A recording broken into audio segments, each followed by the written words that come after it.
अब मैं आप लोग को बायो सेवर्ट्स लॉ पढ़ाने जा रहा हूँ। देखिए, इस क्वेश्चन को मैं सुपर वीवीआई कह रहा हूँ, super VVI question, bio Savart law.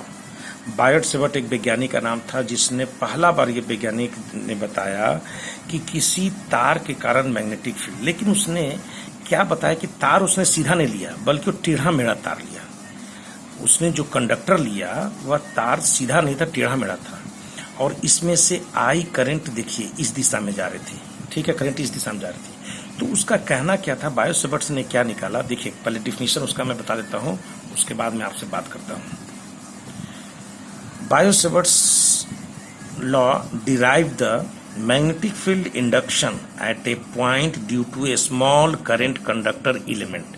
सबसे पहले तो आप लोग जाने कि करंट एलिमेंट क्या होता है।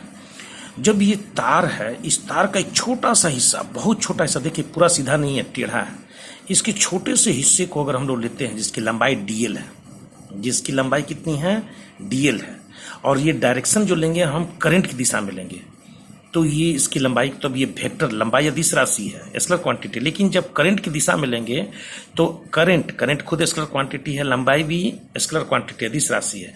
लेकिन जब हम छोटा सा कंडक्टर का छोटा सा हिस्सा का लेते हैं तो इसमें करंट की दिशा और लंबाई मिलकर के वेक्टर क्वांटिटी बन जाती है, जिसको हम लोग कहते हैं आईडीएल। आईडीएल को कहते हैं करंट एलिमेंट। आईडीएल को क्या कहते हैं, करंट एलिमेंट। ये एक वेक्टर क्वांटिटी होता है, इसलिए माथे पैरों का चिन्ह मैंने लगाया। कह रहा है कि किसी करंट छोटा सा हिस्सा चलते, मैंने कहा बायो सेवर्ट्स ने क्या किया, बायो सेवर्ट्स का कहना था कि हम किसी एक छोटा सा करंट का एक छोटा सा हिस्सा के चलते किसी बिंदु पर, यानी ये एक बिंदु मान लीजिए कि P है, जो इस करंट एलिमेंट जो आईडीएल छोटा सा डीएल है उससे R दूरी पर स्थित है, और R दूरी ऐसा है कि उसका एंगल भी दिया हुआ है, कितना, थीटा।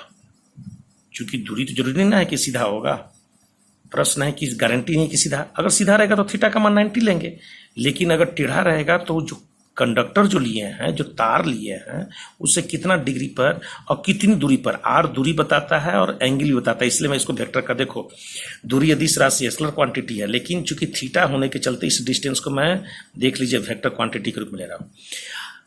बायो सेवर्ट्स ये पहला वैज्ञानिक था जिसने बताया कि किसी करंट कैरिंग तार, यानी जिस चालक से करंट गुजर रही है उस करंट का मान उसको पता है, उसने छोटा सा एक खंड लिया, मान लिया कि डीएल एक छोटा सा खंड है, वहां से के सेंटर से आर दूरी पर एक बिंदु P स्थित है, यहाँ पर कितना मैग्नेटिक फील्ड पैदा होगा। यानी ओस्टर्ड पहला वैज्ञानिक था जिसने बता दिया था कि कोई तार जिससे जब करंट गुजरती है तो मैग्नेटिक फील्ड बनता है। तो इस फिगर में वही चीज मैं बताने जा रहा हूँ। इस फिगर को ध्यान से देखिए, ए बी एक तार है, एक छोटा सा, देख रहे हैं, एम एन एक छोटा सा तार का हिस्सा डीएल, इसका सेंटर ओ है, ओ, वहां से आर दूरी पर वेक्टर आर दूरी पर पी बिंदु स्थित है जो थीटा कोण पर है, यहाँ पे हमें मैग्नेटिक फील्ड निकालना है, ठीक है ना। तो देखिए, let A B is a conductor through which I current is flowing, let us consider a small current element ideal at O, there is a point P at R distance at theta angle, the induced magnetic field induction at P is directly proportional to. समझ में आ गया ना जो चीज मैंने figure में बताया। अब इसने कहा कि करंट एलिमेंट आइडियल है, तो इसने कहा कि जो मैग्नेटिक फील्ड पैदा होगी, चूंकि छोटा सा हिस्सा डीएल माने बहुत छोटा है, तो छोटा चीज के लिए मैग्नेटिक फील्ड कितना पैदा करेगा, डीबी।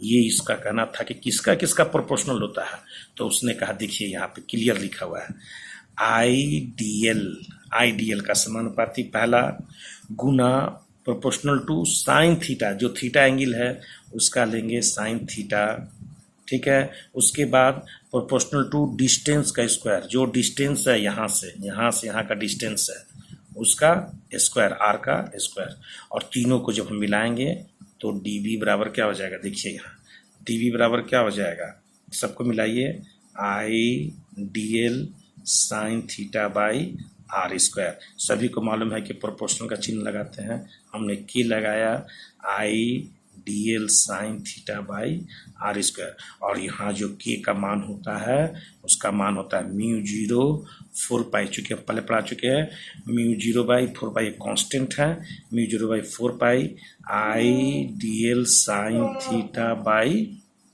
Are square. यही फॉर्मूला है जो एक छोटा सा कंडक्टर के कारण, एक छोटा सा कंडक्टर के कारण इस बिंदु पर मैग्नेटिक फील्ड का मान निकालता है। समझ में आया? और म्यू जीरो का मान आप जानते हैं, 4/10⁻⁷ आराम से पुट कर सकते हैं।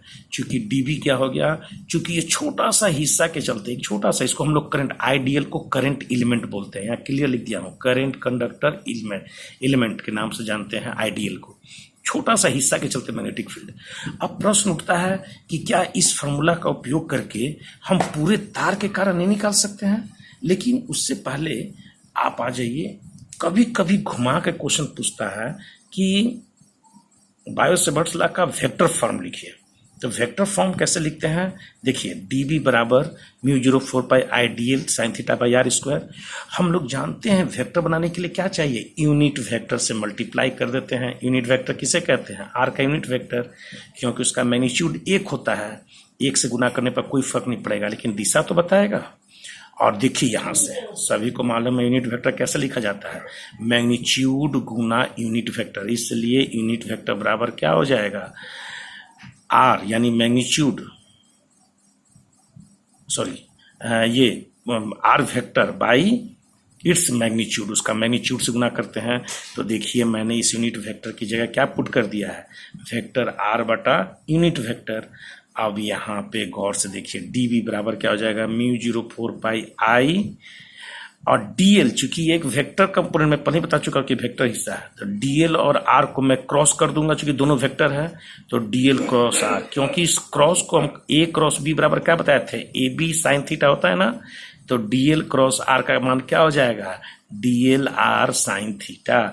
इसलिए इसको हटा करके डीएल क्रॉस आर कर दिए, ये वाला आर स्क्वायर और ये वाला आर मिलकर के क्या हो गया, आर क्यू। तो ये उसका वेक्टर फॉर्म है, डीबी बराबर mu 04 pi I DL cross R by R cube. एकदम पीबीआई, बहुत important, this is the vector form of Biot Savart's law. अगर एग्जामिनेशन में वेक्टर फॉर्म पूछेगा तभी बताना है, नहीं तो नहीं बताना है। अब यहाँ पे आ जाइए, note the magnetic field induction due to whole wire. कोई बोलेगा कि छोटा सा, ठीक है, टेढ़ा मेढ़ा तार है, सीधा तार रहता तो बात अलग थी, टेढ़ा मेढ़ा तार है, सबके चलते पीक पॉइंट पर मैग्नेटिक फील्ड अलग अलग होगा। क्योंकि तार देख रहे हैं, यहाँ से हम लोग दूरी नापेंगे, पी अलग होगा, यहाँ से अलग होगा, यहाँ से अलग होगा, यहाँ से अलग होगा, यहाँ से अलग होगा, यहाँ से अलग होगा, क्योंकि थीटा भी अलग रहेगा, आर का मान बदलेगा। लेकिन फिर भी कहता है कि नहीं, बायो-सेवर्ट्स के लॉ के हेल्प से आप पूरे तार के चलते मैग्नेटिक फील्ड निकालिए। तो कुछ मत कीजिए, उसको इंटीग्रेशन कर दीजिए। आप लोग जानते हैं, ये छोटा चीज से बड़ा चीज निकालने के लिए इंटीग्रेट कर देंगे, वहां से निकाल सकते हैं चाहे तो, लेकिन रिजल्ट अप्रॉक्स होगा, एकदम सही नहीं होगा। दूसरा देखिए, the direction of induced magnetic field P will be normal to ideal R। देखिए, यहाँ वेक्टर से आप समझ में आ जाएगा। पहले से हम लोग जानते हैं कि जो ये वाला P बिंदु है, यहाँ पे जो मैग्नेटिक फील्ड पैदा हो उसकी दिशा किधर होगी, तो यहाँ से वेक्टर फॉर्म से मालूम चलेगा, DL cross R. Cross product में हम बता चुके हैं कि डायरेक्शन किधर होता है, डीएल और आर दोनों का लंबवत होता है, अलोंग नॉर्मल, परपेंडिकुलर होता है। तो इसीलिए कह रहा है कि पी पर क्या होगा, ये पी बिंदु पर मैग्नेटिक फील्ड दिशा कैसे होगी, देखिए नॉर्मल। क्यों, आर तो पेज की दिशा में है और डीएल भी पेज की दिशा में है, दोनों पेज की दिशा में है, तो इसका मैग्नेटिक फील्ड की दिशा किधर होगी, या तो पी पर ऊपर की ओर होगी या चाहे सीधा नीचे की ओर होगी। कैसे निकालेंगे, राइट हैंड थंब्स रूल से। इसका सीजीएस यूनिट देखिए क्या होता है। सीजीएस में जब कोई बोलेगा कि एसआई यूनिट में निकालेंगे तो म्यू 0/4 पाई लिखेंगे, लेकिन सीजीएस में म्यू 04 पाई की जगह कांस्टेंट का मान 1 लिखा जाता है। इसलिए सीजीएस में उसको हम लोग डीबी बराबर I DL sine theta by R Q के नाम से जानते हैं, ठीक है ना, आर स्क्वायर के नाम से जानते हैं, ठीक है, आर स्क्वायर। अब आते हैं फोर्थ, थीटा का मान 0। थीटा का मान 0 कब होगा, जब तार की दिशा में, जब ये वाला P, ये जो P है, अगर तार की दिशा में यहाँ पे आ जाएगा, तो चूंकि डीएल की दिशा में आर होगा तो थीटा का मान कितना हो जाएगा, 0, और साइन 0 का मान कितना होता है, 0। इसीलिए डीबी का मान कितना हो जाएगा, 0। यानी इससे यह निष्कर्ष निकलता है कि किसी भी तार पर मैग्नेटिक फील्ड का मान 0 होता है, क्योंकि कोई जिस तार से करंट बहता है वही मैग्नेटिक फील्ड पैदा नहीं कर सकता है। यही है bio-Savart's law, very very important.